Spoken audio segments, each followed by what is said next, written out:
শোনো শোনো শোনো, হ্যালো, ফটো হবে তো একটা, সেলফি হবে একটা, সেলফি আমাদের সাথে। সব ছেলেবেলে আসছে তোমাকে ঘিরে ধরতে, এবার দাও।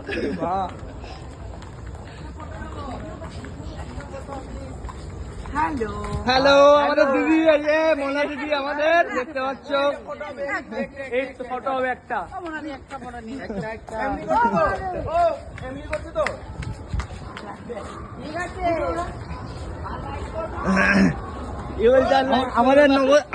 আমাদের নবদ্বীপে কিন্তু মোনাদির অনেক ফ্যান ভক্ত দেখতে পাচ্ছ সবাই, কিন্তু আমাকে সবাই লাইক কমেন্ট করতে হবে না, ব্লক করে দাও গাইস। না না দিদি, তোমরা আমাকে যেভাবে হ্যারাস, আমার গায়ের উপর উঠে পড়ছে গাইস, আমার গায়ের উপর উঠে পড়ছে, আমার মুখ টিপে দিচ্ছে এগুলো কি গাইস? এই ভাইগুলো, ভাই তোমরা এরকম করো না, ভাই তোমরা এরকম করো না। দিদি দিদি নোংরামো করছে, মাস্ক পরতে বাধ্য হয়েছে, মাস্ক পরে ছিলাম না গাইস। ভাই তোমরা এরকম করো না, দিদিকে শান্ত মতো চলতে দাও। ভিডিওটা কিন্তু